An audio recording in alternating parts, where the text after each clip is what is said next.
Infection control society کی طرف سے طبی معلومات اور health awareness programme infection control کے حوالے سے مستقل یعنی کہ پریزنٹ کیا جا رہا ہے اور ان مسائل کو اجاگر کیا جا رہا ہے جو کہ بنیادی مسائل ہیں جن کو حل کیے بغیر دیر پا تبدیلی صحت کے نظام میں نہیں آ سکتی۔ اب خواتین کے مسائل کو ڈسکشن کرتے ہوئے خاص جو بات ہے وہ ہم آپ کو بتانا چاہیں گے کہ طبی نظام ہیلتھ کیئر سسٹم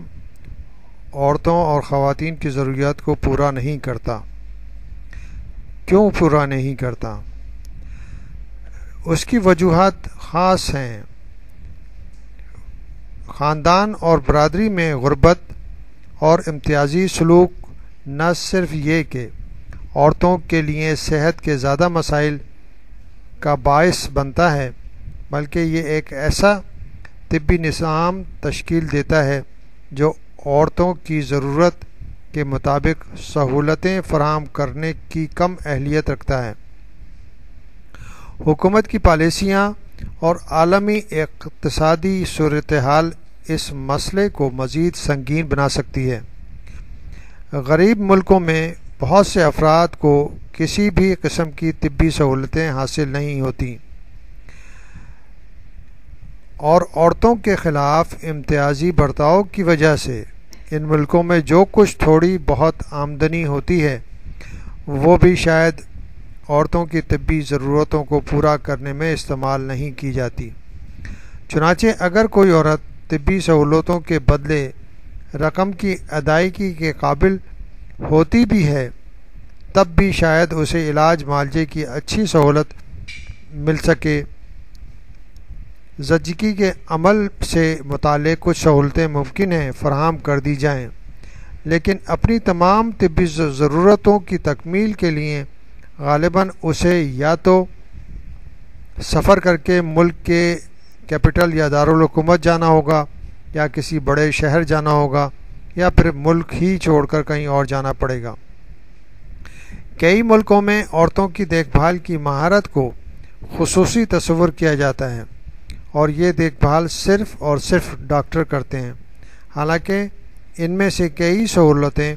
بستی کی تربیت یافتہ صحت کارکن بھی فراہم کر سکتے ہیں اور اس طرح ان پر کم خرچ ہو سکتا ہے۔ قرضے اور اسٹرکچرل ایڈجسٹمنٹ جو غریب کو غریب تر رکھتے ہیں۔ سن 1970 کی دہائی کے دوران کئی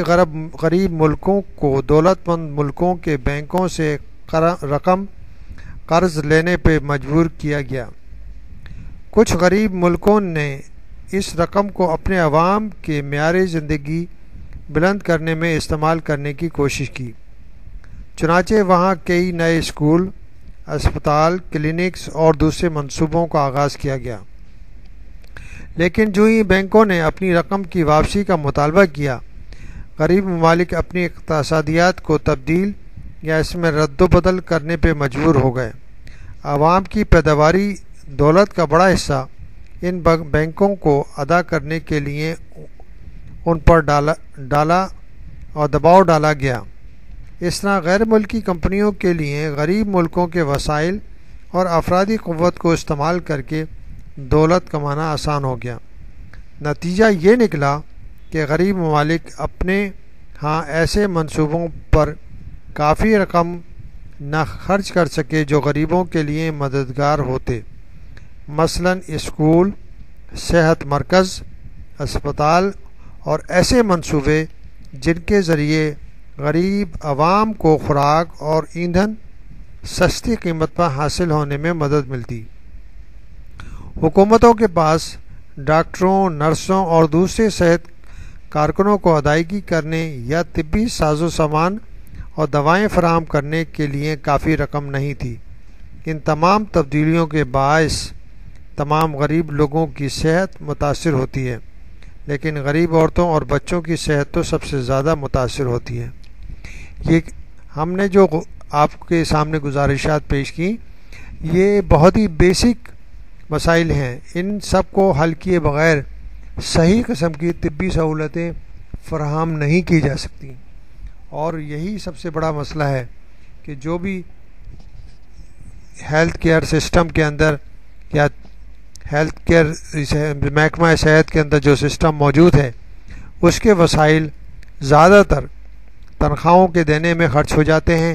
اور غریب عوام کو معمولی میڈیسن بھی میسر نہیں آ سکتی۔ غریب طبقہ اسپتالوں میں، سرکاری اسپتالوں میں داخل تو ہو جاتا ہے، اس کو بستر بھی میسر آ جاتا ہے بعض دفعہ، لیکن ساری میڈیسن اس کو باہر سے خریدنی پڑتی ہیں، اور وہ کہ اچھی خاصی مہنگی پڑتی ہیں۔ تو اس حوالے سے ہم نے کافی گزارشات آپ کی خدمت میں پیش کی جو کہ بیسک ہیں، اور ان حوالوں سے اگر حکومت صحیح طرح کام نہیں کرے گی تو غریبوں تک طبی سہولتیں پہنچنے میں کافی مشکل پیش آئے گی۔